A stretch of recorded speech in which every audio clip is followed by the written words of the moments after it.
Imagine une ferme où l'on élève, chaque année, plus de 200 millions de grenouilles. Tu vois le délire? Eh ben, ce n'est pas de la science-fiction, c'est bien réel. Leur viande finit dans les restos les plus chics de France, leur peau se retrouve dans l'industrie de la mode, et leur mucus sert en médecine pour lutter contre des super bactéries. Elles grandissent plus vite que les poulets, ne produisent pas de méthane, et en prime, leur coassement est plus fort qu'une moto. Comment on les élève? Comment ces petites bêtes deviennent-elles un mets raffiné ou un médicament? Et pourquoi ces fermes de grenouilles sont-elles le futur de l'industrie agroalimentaire? Reste branché. Ça va être hyper savoureux, surprenant et bruyant.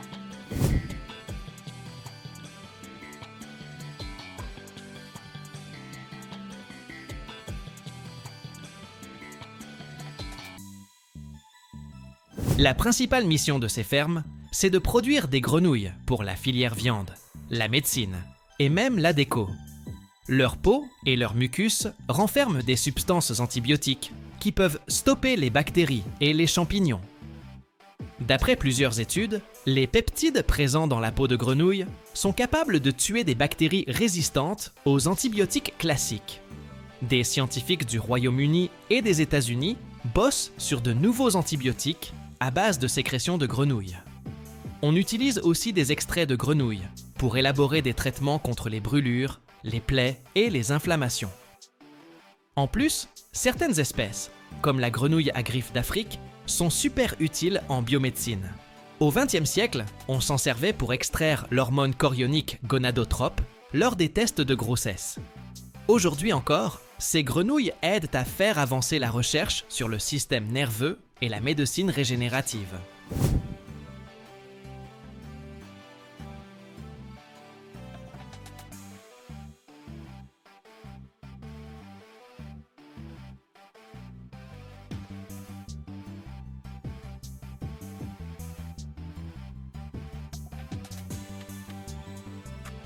Ces derniers temps, les grenouilles de décoration cartonnent comme animaux de compagnie, surtout aux États-Unis, au Japon et en Europe.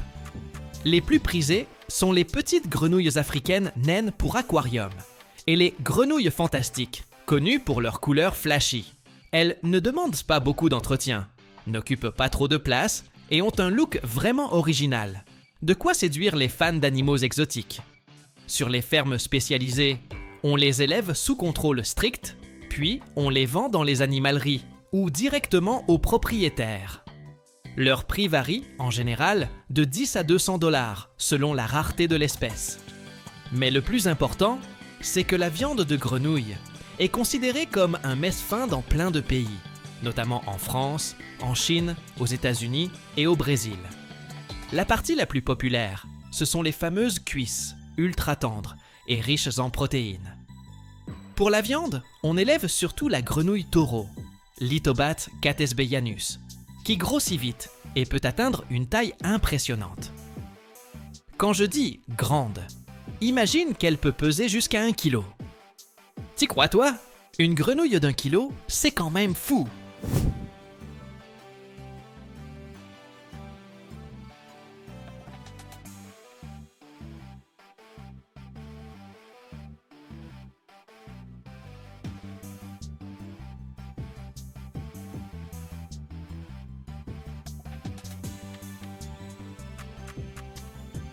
Dans les grandes fermes, l'abattage et la découpe des grenouilles sont automatisés. Dans les petits élevages, c'est plutôt artisanal. Dans certains pays comme la France, on en prélève encore dans la nature, mais c'est très réglementé pour éviter l'effondrement des populations sauvages. Sur les fermes, les grenouilles vivent dans des étangs ou des bassins spécialement aménagés. L'incubation des œufs, c'est un spectacle digne d'un film de science-fiction. Dans des cuves géantes et transparentes, remplies d'eau pure, flottent des milliers de petites bulles gélatineuses avec un point noir au milieu. Ce sont les bébés grenouilles en devenir, chouchoutés par les éleveurs. L'eau est filtrée en continu et enrichie en oxygène pour créer un environnement parfait.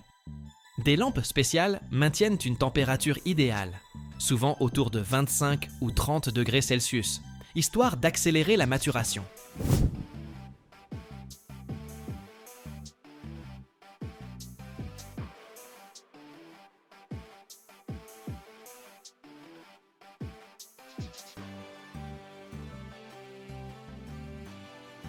Selon l'espèce, au bout d'une dizaine de jours, chaque œuf libère un minuscule tétard. Et d'un coup, tout le bassin prend vie. Des milliers de micro-créatures se dandinent comme un essaim vivant. C'est déjà un vrai petit miracle de la nature, encore plus impressionnant sous contrôle humain. Ensuite, dans de grands bassins ou étangs qui peuvent en faire des centaines de mètres carrés, ça grouille de partout. Des milliers de têtards nagent ensemble, formant des nuées noires mouvantes, comme un seul organisme en perpétuelle transformation. Chaque jour, les fermiers vérifient la qualité de l'eau, veillent à l'oxygéner suffisamment et y ajoutent des nutriments. On garde une température aux alentours de 24, parfois 28 degrés, pour optimiser leur croissance. Les têtards sont nourris avec des mélanges spéciaux d'algues, de protéines et de minéraux, ce qui booste leur développement.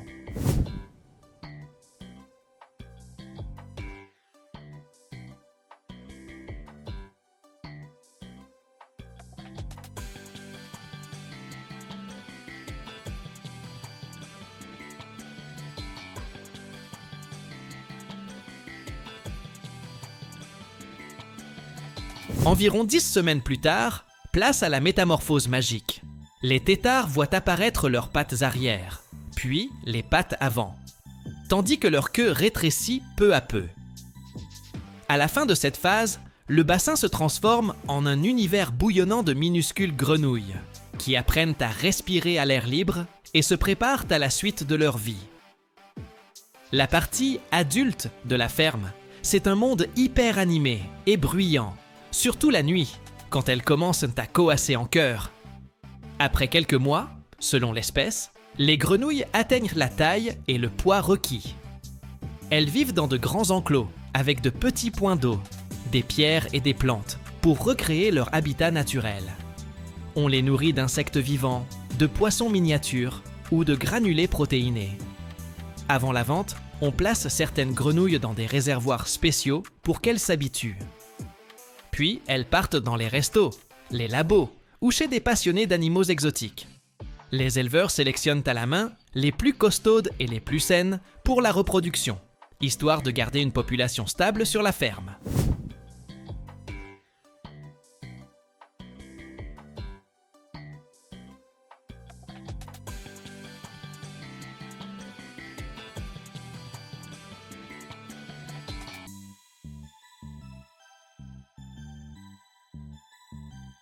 Le plus souvent, les grenouilles sont transportées vivantes jusqu'aux établissements de restauration.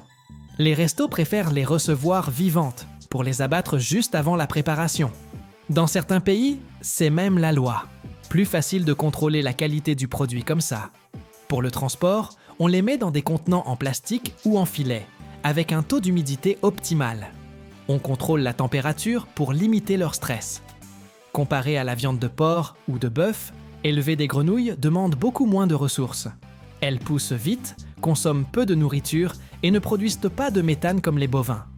Sur les fermes à grenouilles, il faut aussi séparer correctement les têtards et les jeunes grenouilles par taille. Sinon, les plus grosses risquent de boulotter les plus petites.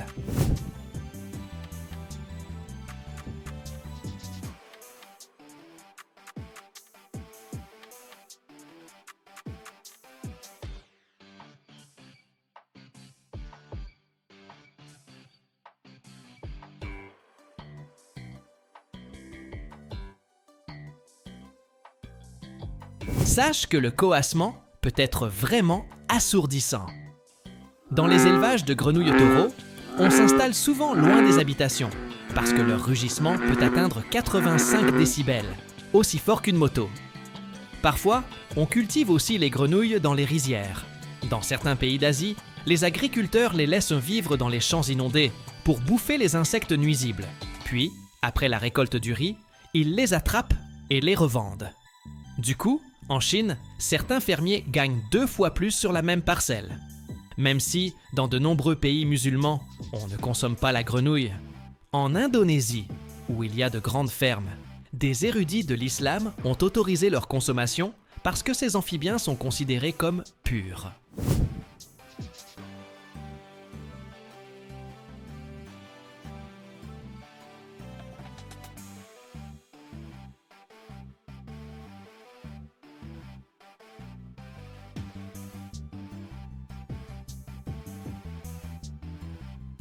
Autrefois, la viande de grenouille était plus répandue en France et en Italie, mais à cause des restrictions environnementales et de la concurrence asiatique, la production locale a un peu chuté. Il se peut que, dans quelques années, on développe suffisamment les technologies pour produire de la viande de grenouille en laboratoire, sans même avoir besoin d'élever de vraies grenouilles. Qui sait? On aura peut-être des cuisses in vitro au menu.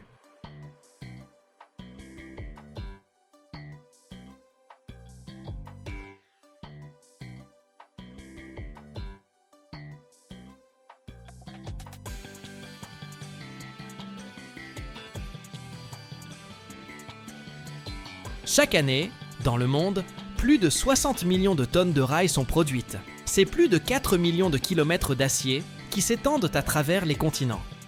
Mais que diriez-vous si on vous disait que chaque rail est le résultat d'un rituel de feu, d'acier et de chimie, où même une seule molécule de trop peut tout faire échouer? Des températures plus élevées que la lave d'un volcan, un polissage précis au dixième de millimètre près, une soudure plus chaude que le magma. Ce n'est pas juste du métal, c'est le fondement de la vitesse, de la fiabilité et d'un grand secret. Restez jusqu'à la fin et vous découvrirez ce qui se cache à l'intérieur de chaque rail. Et pourquoi cette connaissance n'est pas à la portée de tous.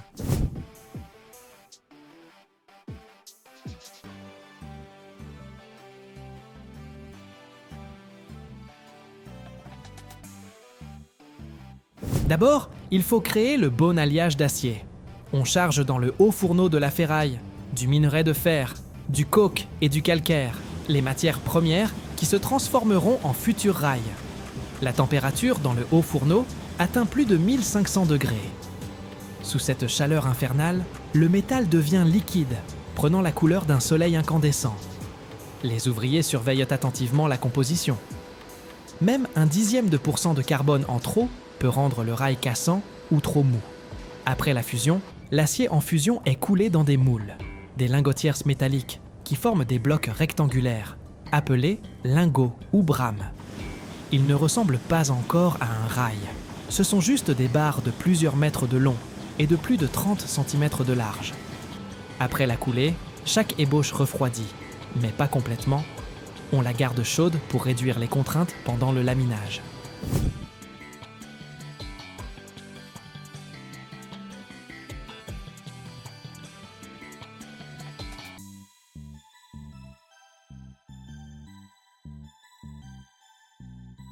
Cette étape est la base de tout.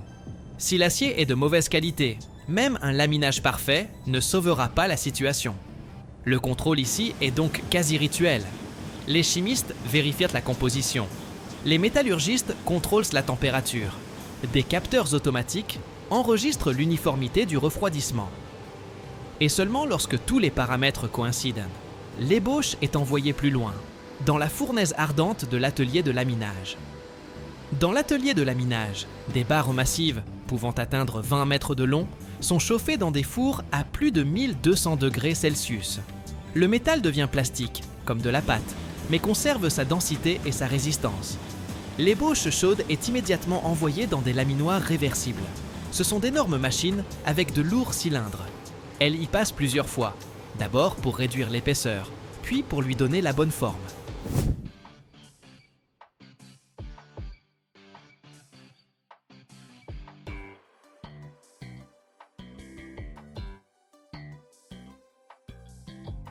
Chaque passage est une compression et un étirement du métal, qui se transforme progressivement d'une simple barre en un futur rail au profil complexe, avec un champignon, la tête, une âme, le cou, et un patin, la base.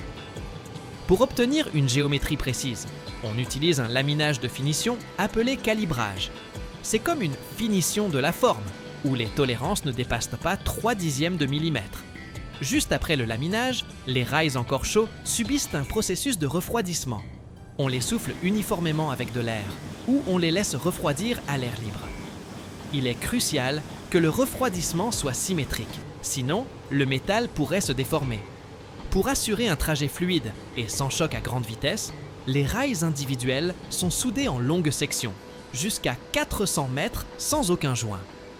La méthode principale et la soudure par aluminothermie.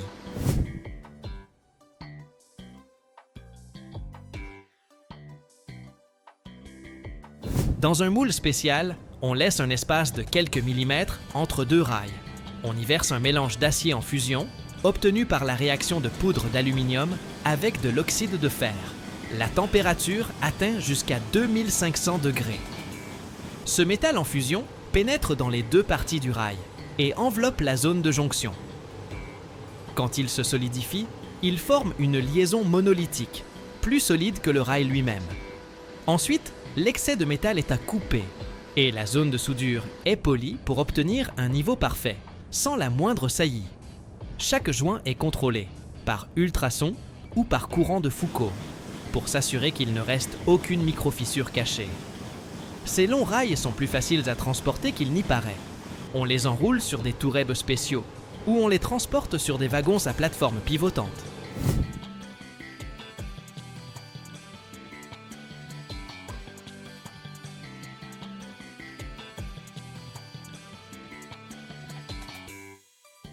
Et une fois sur le chantier, les sections sont à nouveau assemblées, cette fois par soudure ou à l'aide de joints boulonnés spéciaux. Le résultat, un fil de rail qui s'étend sur des kilomètres, sans le moindre clic-clac. Ce même glissement silencieux que nous tenons pour acquis dans les trains à grande vitesse. Mais d'abord, après le laminage et la soudure, les rails sont encore vivants. Des contraintes résiduelles demeurent à l'intérieur du métal et la structure des grains doit être stabilisée. C'est là qu'intervient le traitement thermique, qui confère au rail sa résistance, sa durabilité et sa longévité. Et ça ressemble presque à une séance de spa métallurgique. Le rail est rapidement chauffé à haute température, environ 1000 degrés. Cela se fait dans des fours longs de plusieurs dizaines de mètres où la température est contrôlée au degré près. À ce moment, le réseau cristallin de l'acier passe à un nouvel état, l'austénite. Mais le plus important commence après.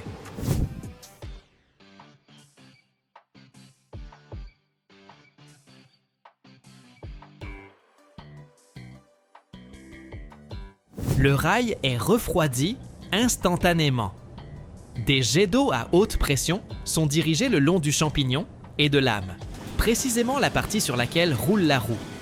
La température chute de manière fulgurante et dans la structure du métal se forme la martensite, une phase extrêmement dure et résistante à l'usure. Mais pour éviter la fragilité, le rail est à nouveau chauffé lentement, puis refroidi. Cela équilibre la structure, élimine les contraintes internes excessives et garantit que le rail résistera au gel, à la chaleur et à des milliers de trains par jour. Au final, le métal conserve sa forme et supporte une pression de plusieurs dizaines de tonnes par pouce carré sans se déformer.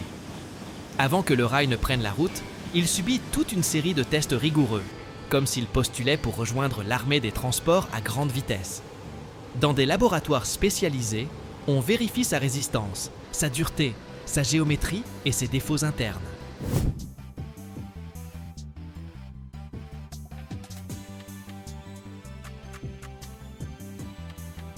D'abord, le contrôle par ultrasons. On envoie des ondes à haute fréquence dans le rail.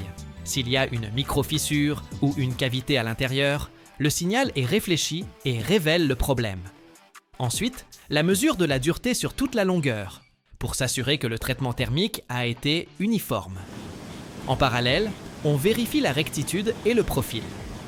Des capteurs laser scannent chaque pouce, détectant même les plus légères déformations qui pourraient causer des vibrations ou de l'usure.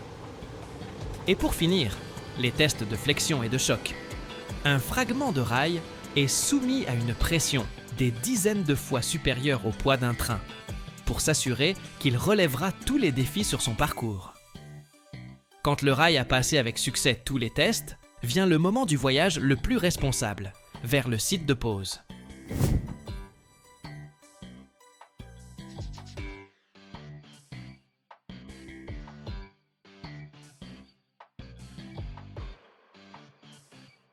Mais comment transporter ces gigantesques bandes de métal, longues de plus de 90 mètres? Les camions ordinaires n'y arriveraient pas. On utilise ici des wagons plateformes spéciaux avec des supports incurvés qui réduisent les contraintes et empêchent le rail de fléchir ou de vibrer pendant le transport. Parfois, les rails sont transportés déjà soudés en sections encore plus longues, de 400 à 600 mètres. Avant la pose, les rails sont chauffés ou refroidis en fonction de la température ambiante. C'est nécessaire pour compenser la dilatation et la contraction thermique du métal. Sinon, par temps chaud, il se déformerait et par temps froid, des fissures se formeraient. En pratique, chaque rail est posé en tenant compte de ces changements physiques, généralement à un point de contrainte thermique nul.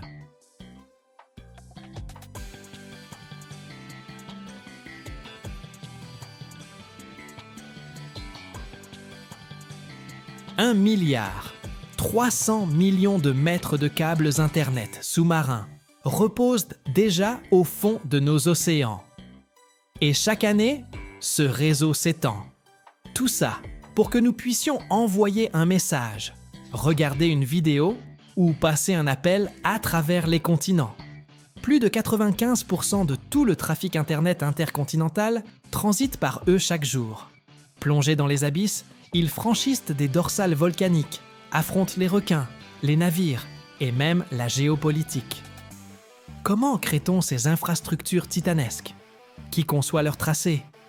Comment les déploie-t-on au fond des mers, à des profondeurs de plus de 8000 mètres? Et que se passe-t-il lorsqu'un câble est endommagé?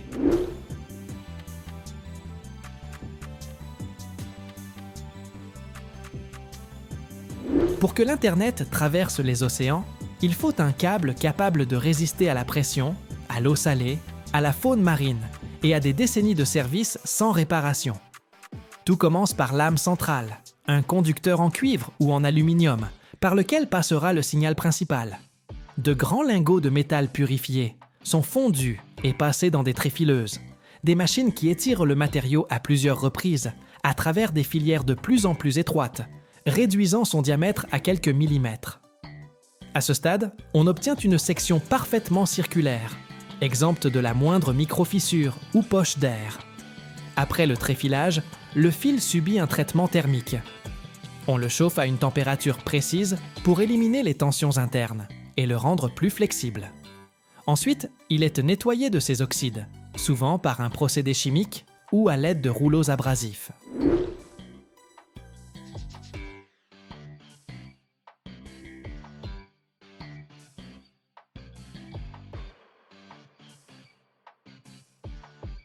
À la sortie, on a une âme brillante, lisse, presque parfaite. Elle est contrôlée automatiquement. Diamètre, résistance, flexibilité et pureté de la surface. Cette âme doit pouvoir supporter des kilomètres de courbure et fonctionner sans défaillance, même à des profondeurs de plusieurs milliers de mètres. Selon le type de câble, l'âme est soit un conducteur unique et massif, soit un tauron de plusieurs fils plus fins, ce qui augmente sa flexibilité et sa résistance à la rupture. Une fois le conducteur en cuivre ou en aluminium prêt, il est immédiatement envoyé sur une ligne d'extrusion, une longue machine aux allures de tunnel. À l'intérieur, du polyéthylène chauffé à 250 degrés fond jusqu'à devenir une crème épaisse et visqueuse. Le conducteur avance sur le convoyeur et entre dans la tête de l'extrudeuse, où le polymère fondu enrobe le métal avec précision et uniformité, comme une seconde peau. Ici, chaque milliseconde compte. Trop lentement, et des coulures se forment. Trop vite, et le polyéthylène n'a pas le temps d'adhérer.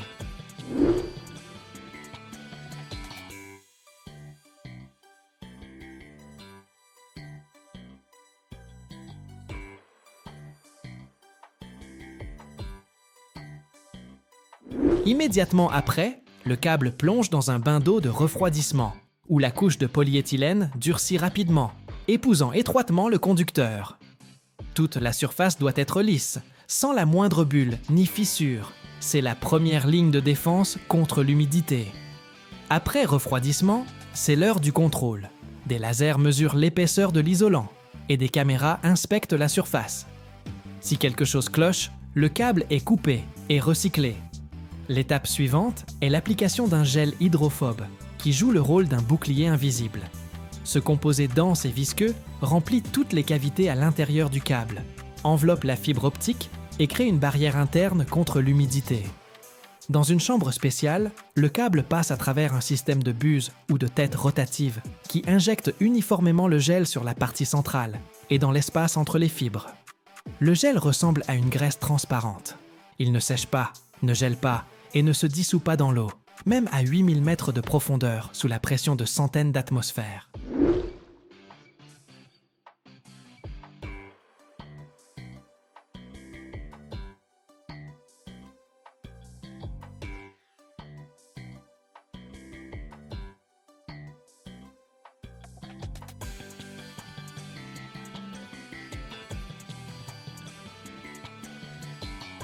Sa principale propriété est de repousser l'eau. Si jamais la gaine du câble venait à être endommagée, le gel se répandrait instantanément et empêcherait l'humidité de pénétrer à l'intérieur, l'empêchant d'atteindre les fibres sensibles.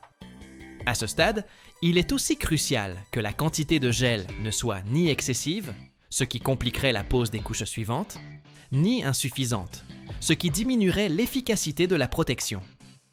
Des ordinateurs régulent le dosage avec précision et des opérateurs vérifient visuellement le remplissage et l'homogénéité. Après l'application, un bref refroidissement et une stabilisation. Le câble est maintenant prêt à accueillir son cœur optique, les fibres qui transmettront la lumière d'un continent à l'autre. Ces fibres, généralement entre 4 et 12, sont d'abord groupées en modules. Chaque module est une capsule flexible contenant plusieurs fibres, offrant une protection supplémentaire. Les modules sont très soigneusement disposés en hélice autour de l'âme centrale. Cette configuration permet aux fibres de fléchir sans subir de tension, surtout lors de l'enroulement et de la pose du câble en mer.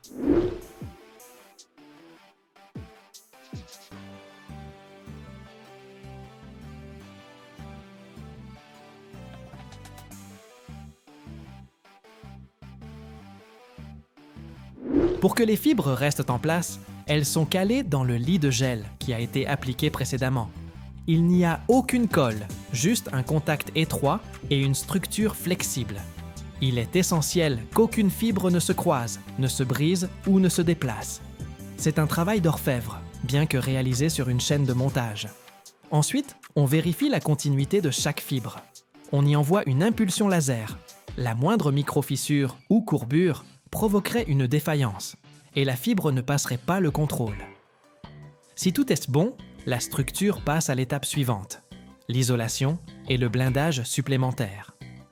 D'abord, une couche de polymère supplémentaire est appliquée sur la structure des fibres optiques, souvent du polyéthylène haute densité ou un autre matériau flexible et imperméable. Elle protège contre les dommages mécaniques, le frottement et l'humidité. Cela se passe à nouveau dans une extrudeuse, similaire à celle où la première couche d'isolant a été appliquée. Le câble traverse le polymère fondu et plonge immédiatement dans un bain de refroidissement.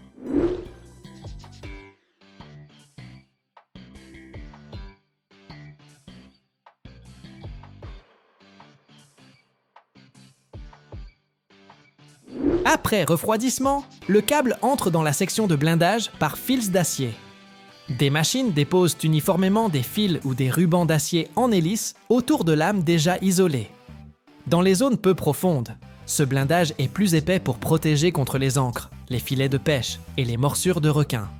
En grande profondeur, le blindage est plus fin, voire absent. Après le blindage, une autre gaine extérieure en polymère peut être ajoutée pour sceller l'ensemble de la structure. Les opérateurs inspectent attentivement la surface du câble. L'épaisseur est-elle uniforme? Y a-t-il des éraflures, des bavures, des fissures ou des défauts dans le blindage? Ensuite viennent les tests automatisés. Des lasers scannent l'épaisseur, des caméras enregistrent chaque millimètre. On envoie à nouveau des impulsions lumineuses à travers les fibres. Le signal doit passer sans retard, ni perte. Si un défaut est détecté à ce stade, on le découpe et les deux extrémités sont raccordées selon une technologie spéciale, créant une jonction parfaitement étanche.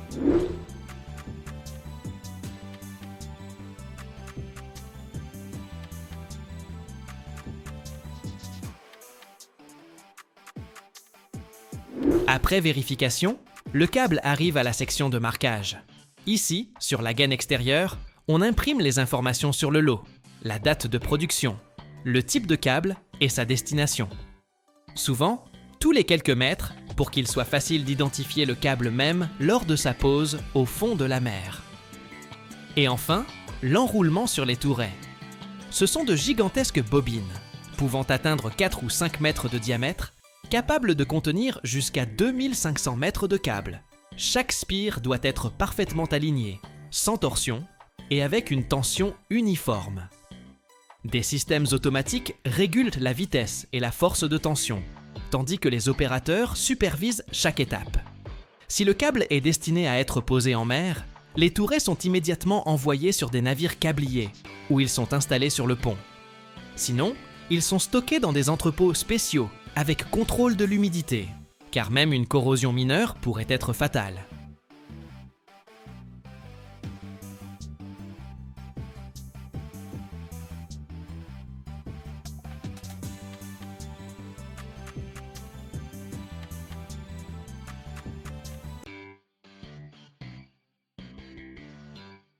Chaque seconde, dans le monde, plus de 2 millions de mètres de fils de cuivre sont fabriqués. Mais seule une partie se transforme en une véritable œuvre d'art d'ingénierie, la bobine d'induction. C'est le cœur des transformateurs, des chargeurs, des moteurs électriques.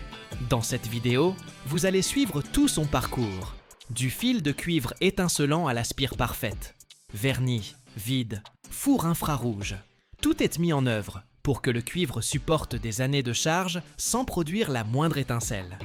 Restez jusqu'à la fin, vous serez surpris de voir combien de maîtrise se cache dans un seul millimètre de fil.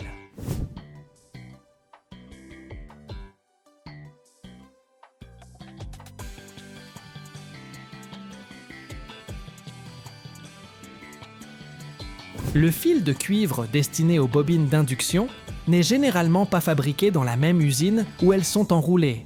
Il provient d'entreprises spécialisées distinctes qui se chargent du tréfilage, du recuit et de l'émaillage. Tout commence avec du fil machine en cuivre, de grosses tiges de cuivre, d'un diamètre habituel de 6 à 8 mm, produites à partir de cuivre électrolytique dans des usines métallurgiques. Ensuite, on étire ce fil à travers une série de filières de plus en plus étroites, réduisant ainsi son diamètre. Puis, le fil passe dans un bain ou une buse de vernis, qui forme une fine couche isolante. Il est ensuite séché dans des fours spéciaux, à une température de 150 à 230 degrés Celsius, couche après couche. Il doit y avoir au moins 3 de ces couches. Ce n'est qu'après tout cela que le fil est acheminé vers le lieu de fabrication des bobines d'induction.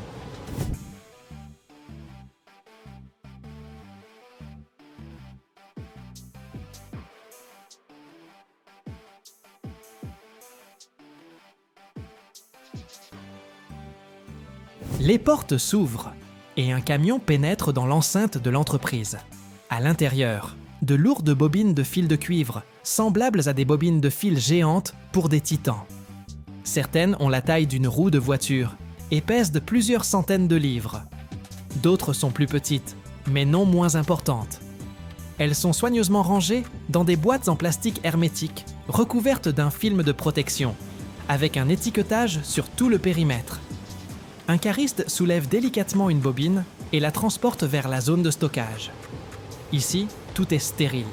Le sol brille et une légère odeur d'huile de machine et de vernis flotte dans l'air. Chaque bobine a son passeport, numéro de lot, diamètre du fil, type de revêtement en vernis, date de l'émaillage. On n'ouvre le conteneur qu'au moment de lancer la production. Et alors, c'est comme si on déroulait un ruban d'or.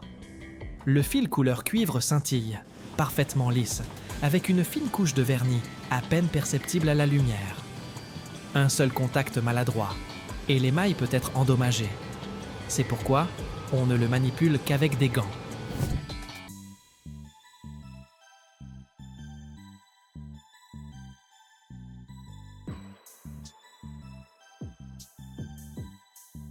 Dans la zone de travail, on trouve des machines à bobiner spéciales.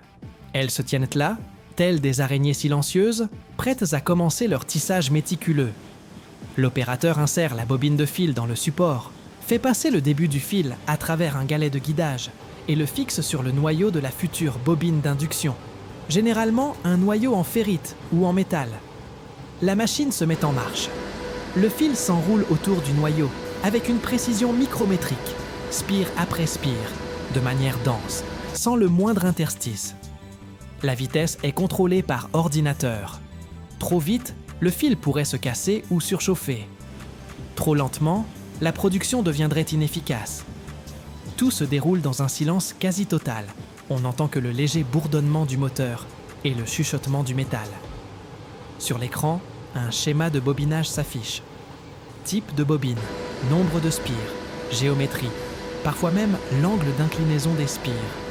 L'opérateur surveille attentivement la tension du fil, car le moindre relâchement entraînerait une baisse de l'inductance, et donc toute la bobine serait bonne à jeter.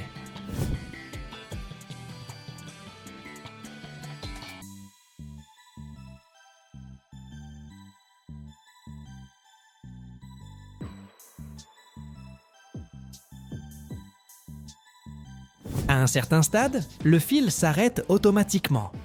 On le coupe avec précaution et l'extrémité libre est fixée par un fermoir spécial ou une soudure. La bobine est encore chaude à cause du frottement. S'il s'agit d'un enroulement multicouche, le processus se répète, couche après couche, avec une fine isolation entre elles. Au final, on obtient un cylindre compact, le cœur de n'importe quel transformateur, chargeur ou moteur électrique. Dans l'atelier, on entend un léger vrombissement. C'est la ligne d'imprégnation qui démarre. Les bobines de cuivre, à peine assemblées et encore tièdes au toucher, avancent sur un convoyeur vers la section où aura lieu leur rituel de protection. Un bain de vernis électroisolant brillant ou de résine époxy transparente les attend, des substances qui rendront chaque spire solide, stable et endurante.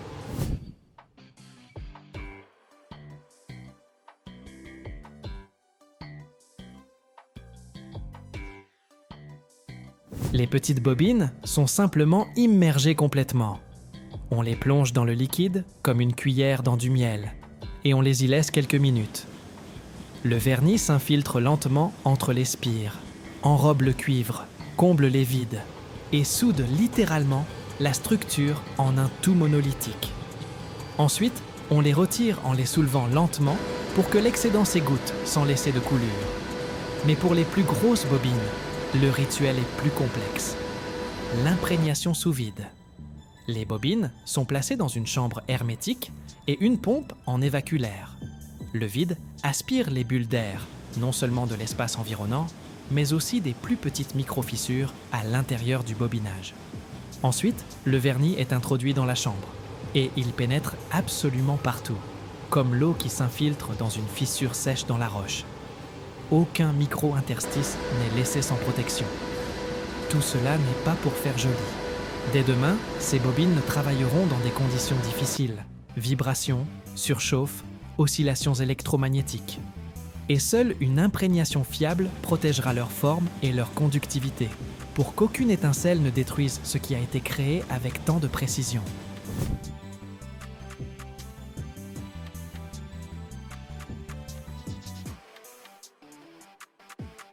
Après leur bain de vernis, les bobines d'induction poursuivent leur chemin, vers la zone de séchage. C'est un four! Ici, ça ne sent pas les petits pains, mais l'atmosphère est tout aussi rigoureuse. Température, temps et précision sont d'une importance capitale. Chaque bobine entre dans le four, où la température monte jusqu'à 150 degrés. C'est là que le vernis, auparavant liquide, commence à se polymériser. Minute après minute, il durcit, se transformant en une armure solide et transparente.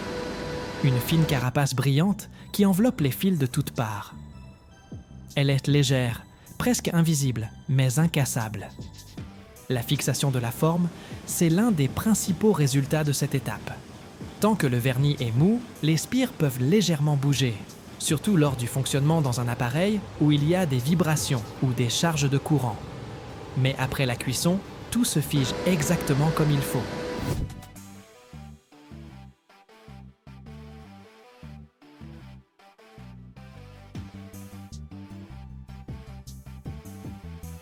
Certaines usines, au lieu des chambres classiques, utilisent des fours infrarouges.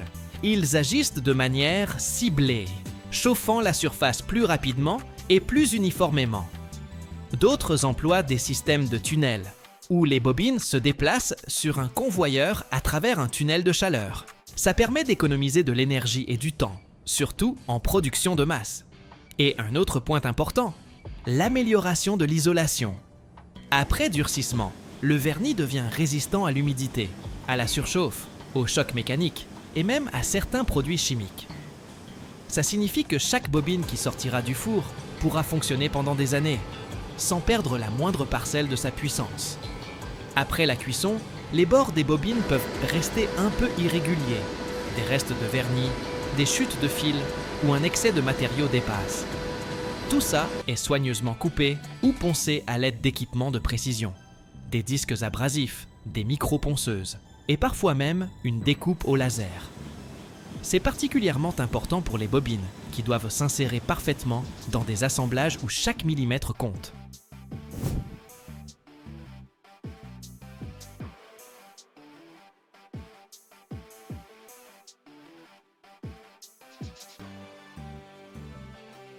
Après l'imprégnation et le traitement thermique, le vernis ou la résine époxy forment parfois des gouttes ou de petites coulures. On les retire délicatement à la main ou à l'aide d'équipements spéciaux. On utilise parfois des couteaux à ultrasons ou des microfraises pour préserver la structure tout en enlevant le superflu. La forme finale doit être parfaite pour le montage. Hauteur, largeur, position des sorties correctes. Le produit est contrôlé pour sa conformité aux spécifications techniques, visuellement, mécaniquement et parfois à l'aide de scanners 3D. Car si une seule spire est légèrement décalée, cela peut déjà être un motif de rejet.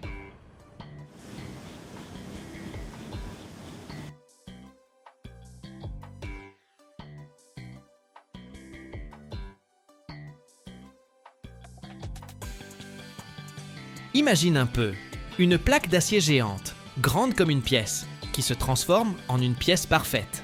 Pliée, super précise. On dirait qu'elle sort tout droit des mains d'un robot. Et tout ça, c'est grâce à une machine qui, en gros, plie le métal pour lui donner la forme qu'il faut. Les presses plieuses, c'est pas juste des outils, c'est carrément de la magie d'ingénieur, tu vois. C'est là que naissent les structures pour les bâtiments, les carrosseries de voitures et même des pièces pour tes jeux vidéo préférés. Comment ça marche au juste?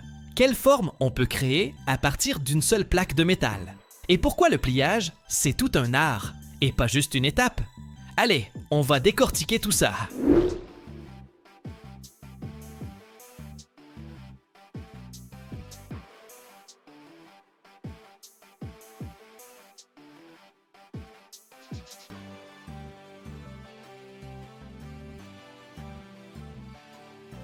Une presse plieuse, c'est un peu comme un énorme jeu de construction, mais pour le métal. Imagine une tôle toute plate qu'il faut plier pour obtenir une forme bien précise. La machine prend cette tôle et, hop, elle la plie avec des outils spéciaux pour avoir l'angle ou la forme voulue. D'abord, il faut vérifier si la tôle est bonne pour faire la pièce qu'on veut. Ça veut dire contrôler les dimensions et s'assurer qu'il n'y a pas de défauts, genre des fissures ou des cassures. Ensuite, on nettoie la tôle pour enlever la saleté et la rouille, avec une brosse métallique ou du papier de verre. C'est super important pour que le traçage soit net et pour la suite des opérations. Après ça, on trace sur la tôle avec des outils spécifiques, comme des règles, des équerres et des pointes à tracer. Ce traçage, ça comprend les lignes d'axe, les contours et aussi les points où il y aura des trous dans la future pièce.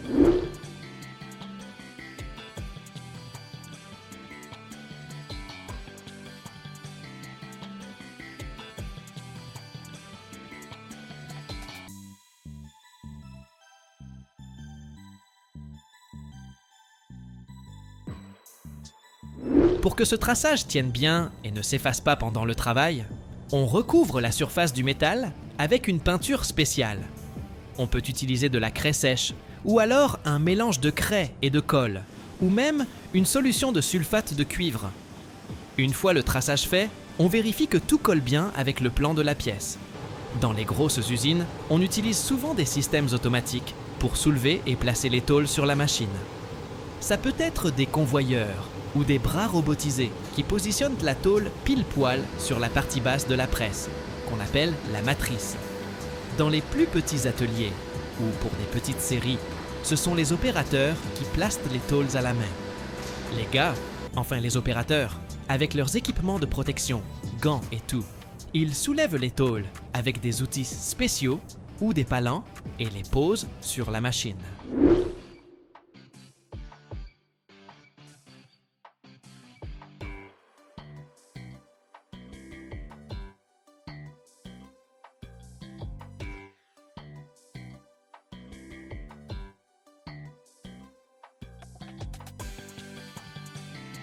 Les tôles, ça peut varier en taille, hein? Des petites, qu'on peut soulever à la main tranquille, jusqu'à des plaques énormes qui demandent du gros matos pour les lever. Dans l'industrie lourde, on voit parfois des tôles qui font jusqu'à 10 mètres de long et 3 mètres de large. Ensuite, on choisit les bons outils, le poinçon pour la partie haute et la matrice pour la partie basse. C'est eux qui vont décider comment le métal va se plier, exactement. Pendant le pliage de la tôle, la presse appuie avec le poinçon sur la tôle et celle-ci se plie dans la matrice, créant la forme qu'on veut. Ce procédé permet de faire plein de formes et d'angles différents. Ça dépend juste du type de poinçon et de matrice qu'on utilise. La méthode la plus courante, c'est le pliage en V, utilisé pour créer des angles de toutes sortes. On retrouve cette forme partout, dans les éléments de construction, les carters de machines et d'équipements, les châssis et ainsi de suite.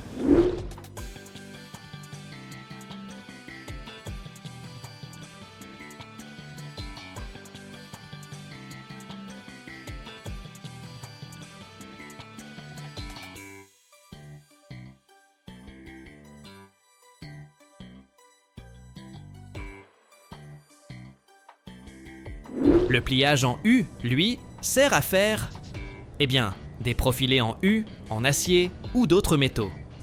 C'est parfait pour fabriquer des profilés métalliques et des goulottes. Il y a aussi le pliage dit en arrondi ou rayonné, pour faire des pièces cylindriques ou coniques. On s'en sert pour produire des tubes, des cylindres et d'autres structures en volume.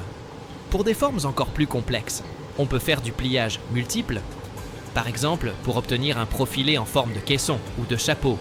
Le pliage de tôle permet donc de créer plein de formes. Mais faire une spirale, là, c'est une autre paire de manches. En général, les formes en spirale sont fabriquées avec des méthodes et des machines spéciales, comme les cintreuses à rouleaux ou rouleuses.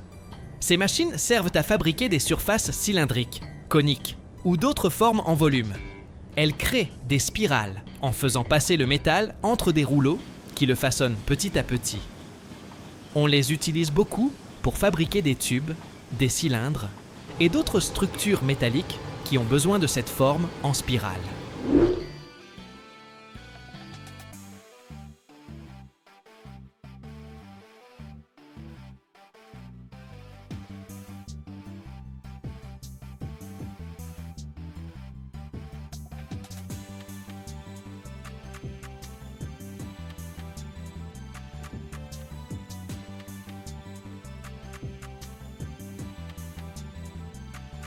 Quand on regarde une rouleuse travailler, on voit la tôle passer entre les rouleaux et prendre progressivement sa forme en spirale. La forme spirale, on la retrouve dans plein de secteurs industriels et même dans notre quotidien. Elle offre une grande résistance mécanique, une excellente conductivité. Elle tient bien la route face à la corrosion et à la fatigue du métal. Pensez aux ressorts, aux connecteurs, aux échangeurs de chaleur, à l'électrotechnique, l'électronique, l'industrie pétrolière et gazière, la chimie, les instruments médicaux. Partout là-dedans, on trouve des pièces en forme de spirale. Par exemple, pour les tubes spiralés en cuivre au beryllium, on utilise cette forme dans 50% des cas, grâce à leur superconductivité et leur résistance. Les câbles spiralés, on les trouve dans plus de 70% des systèmes d'automatisation industrielle, parce qu'ils sont flexibles et super résistants à l'usure mécanique. C'est logique.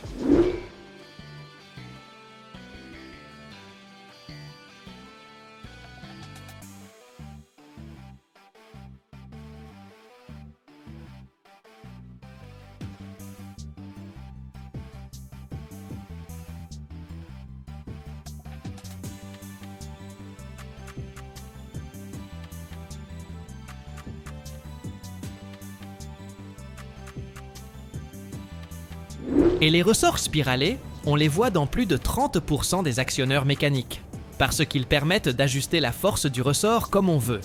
Dans le pétrole et le gaz, les tubes spiralés ont plusieurs avantages. Ils s'adaptent facilement aux changements de niveau et de direction quand on transporte le pétrole ou le gaz.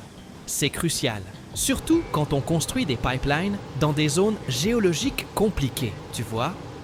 En plus, ces tubes ont une soudure en spirale qui simplifie leur installation. Du coup, ça prend moins de temps à monter que les tubes classiques avec une soudure droite. On utilise aussi ces tubes spiralés pour nettoyer les puits après une fracturation hydraulique. On injecte de l'azote par ces tubes. Pour virer le propan, c'est le sable spécial. Des fissures. Ça permet d'espacer les maintenances et de remettre le puits en service plus vite. Pas mal, non?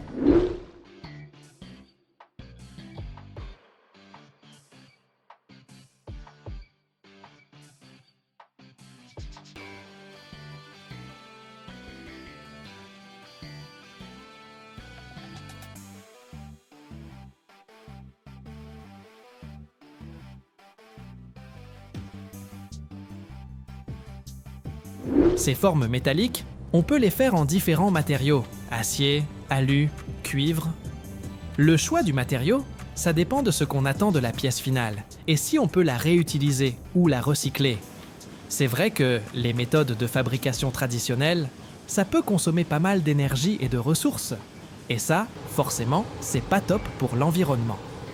Mais bon, les technologies modernes, comme l'utilisation d'énergie renouvelable et l'optimisation des process, ça aide vachement à réduire cet impact. Le métal, l'avantage, c'est que ça se recycle et se réutilise super bien. Ça diminue la quantité de déchets et le besoin d'aller chercher de nouvelles matières premières. C'est particulièrement vrai pour l'acier et l'aluminium. Et pour protéger les pièces métalliques de la rouille, on utilise souvent des peintures en poudre. Elles sont plus écolos que les peintures liquides classiques, parce qu'elles n'ont pas de solvants organiques ni de cochonneries dedans.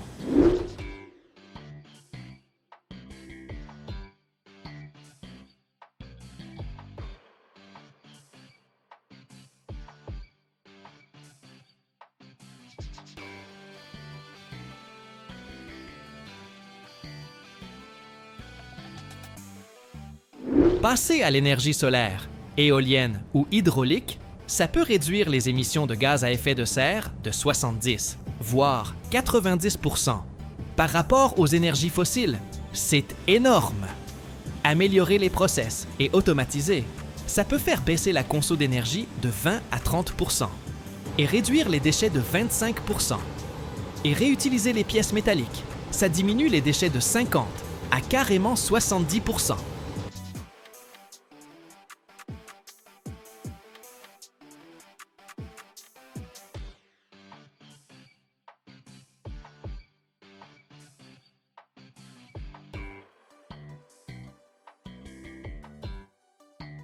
Chaque année, mec, on transforme jusqu'à 50 000 buffles à travers le monde pour nourrir des millions de gars avec une viande qu'on appelle le nouveau super-aliment.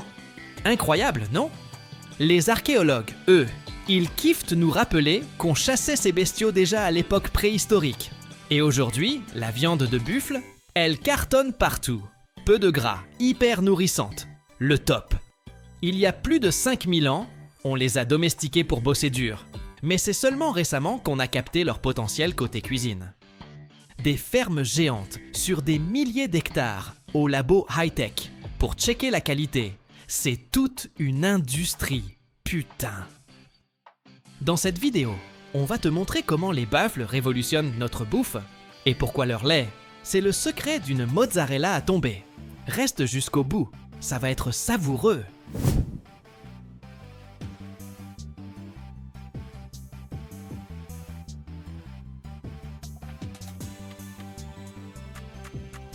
Les fouilles archéologiques, ça parle clair. Les mecs d'avant, ils traquaient déjà les buffles sauvages en mode préhisto. Aujourd'hui, la viande de buffle, elle commence à détrôner le bœuf. Moins de gras, plus de valeur nutrie. Tu vois le délire? Les buffles d'eau. On a commencé à les élever pour leur viande il n'y a pas si longtemps, si tu compares à leur vieux rôle de bêtes de somme ou de machines à lait. On les a apprivoisés il y a plus de 5000 ans. Mais c'est vraiment vers le milieu du XXe siècle, vers 1950, que des fermes se sont lancées dans l'élevage pour la viande, pas juste pour le taf. Et bam, en 1999, et après, la demande explose grâce à ses atouts diététiques. Tu peux y croire, toi?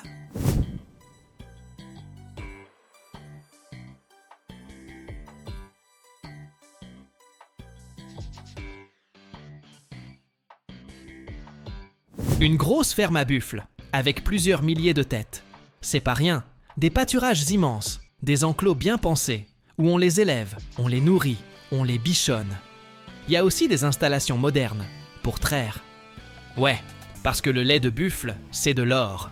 Des ateliers pour bosser la viande, et même des labos pour être sûr que tout est au nickel. Ces fermes, elles peuvent s'étaler sur 500 à 5000 hectares. Voire plus, selon le nombre de bêtes et l'objectif. Souvent, t'as des coins pour le pâturage libre, mais aussi des hangars pour la bouffe, la traite ou la transformation.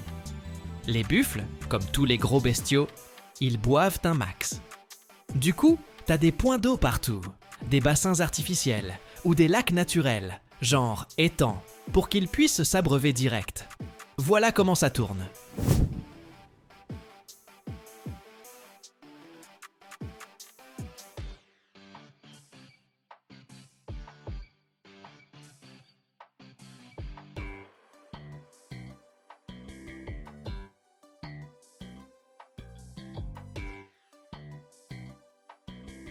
Sur ces fermes, t'as aussi des unités pour bosser la viande.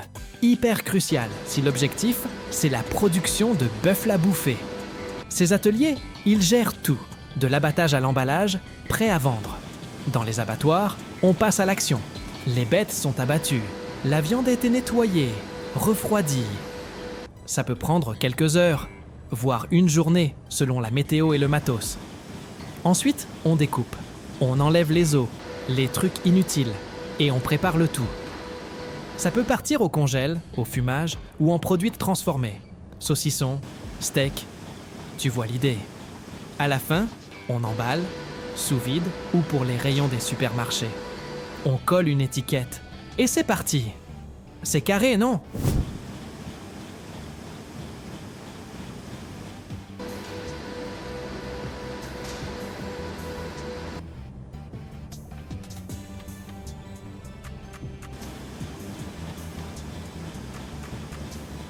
Dans une grosse ferme en Inde ou en Thaïlande, qui bosse pour le marché mondial, on peut traiter entre 10 000 et 50 000 buffles par an. Ça assure un niveau de fou et des livraisons réglo. Cette intégration verticale, du champ à l'assiette quoi, permet aux fermes de tout contrôler, de réduire les coûts et de rester dans la course sur les marchés internationaux. Élever un buffle, ça prend entre 2 et 3 ans, selon la race, les conditions et ce que veut le client. Les petits, ils naissent après 10 mois de gestation, comme les autres gros bestiaux. Simple, efficace. Regarde ça de plus près, tu vas kiffer.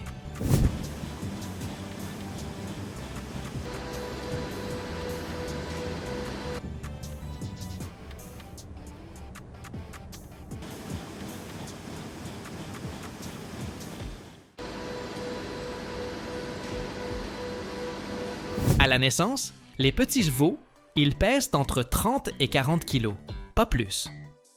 On les surveille grave, parce que les premières semaines, c'est tendu pour leur croissance. Ils tètent le lait de leur mère, la base, hyper riche en nutriments. Les bébés buffles restent avec elles 2 ou 3 mois, selon la ferme et le plan. Là, le lait maternel, c'est leur carburant principal, mais petit à petit, on leur file du foin, des céréales, des mélanges pour booster leur régime. Après, on les sépare, direction des enclos à part pour grandir ou en groupe au grand air, selon le style de la ferme. Une fois largués, ils passent au substitut de lait, histoire de tenir jusqu'à ce qu'ils bouffent que du végétal. C'est parti pour la suite.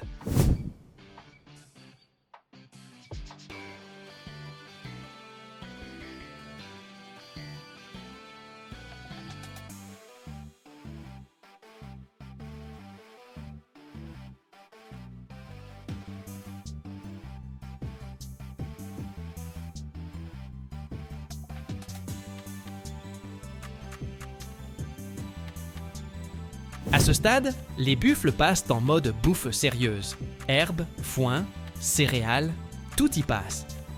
Ils grandissent et les fermiers checkent leur santé, leur poids, leur vibe générale. Les buffles à lait, eux, peuvent commencer à produire après leur premier petit, vers 2 ans à peu près. Mais avant ça, ils sont déjà bien baraqués. Pour les buffles à viande, c'est l'heure de prendre du muscle, selon la ferme, le menu, la race. Ce temps-là, c'est de la croissance pure. Ils empilent la masse jusqu'à être prêts pour l'abattoir, une fois le poids idéal atteint. Ça roule comme ça. T'imagines la bête ?